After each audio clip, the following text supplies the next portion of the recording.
We hear 4 premiers, including yourself, are testifying at a House of Commons committee this week on the carbon tax. Just tell us more about it. What's your plan? What are you hoping to chat about?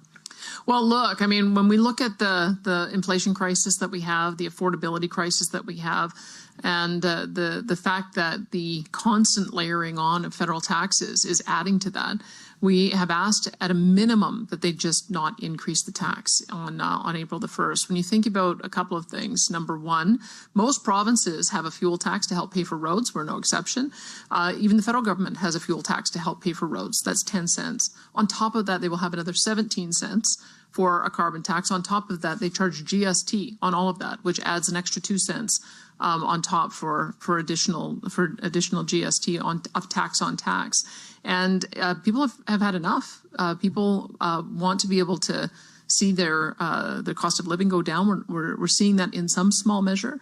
But the problem that we have with the approach that they're taking is that when they tax small businesses, they don't rebate to small businesses. So the small businesses have to work those prices into the cost of everything that they sell, which then it fuels the inflation issues, which then has the Bank of Canada saying inflation's not cooled off enough yet, so we can't reduce interest rates. And if you can't reduce interest rates now when people are going to get their mortgages renewed, it also impacts them there. The other part of the problem is the unfair treatment on home heating fuel.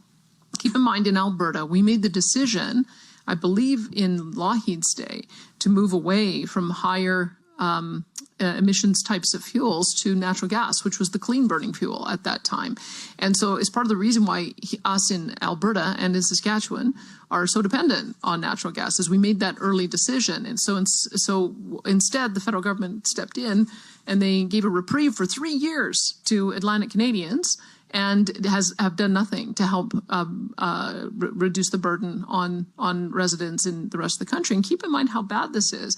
When that fuel tax on natural gas goes up on April the 1st, it'll be over $4 a gigajoule.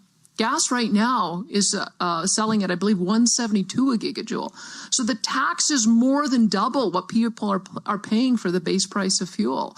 And those are 2 of the big cases that we're going to make. It's just that the combination of the extra cost on home heating, the extra cost as well on transportation fuel, we just think that the federal government, at a bare minimum, should just not increase the tax.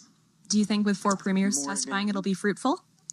I hope so. I mean, I think it's we all come from different perspectives. We've got, I believe, myself and Scott Moe. People know where we're coming from on it. I believe Tim Houston and Blaine Higgs are the other 2. So to get the perspective of provinces in both the East and the West, I hope it does have some impact on the committee.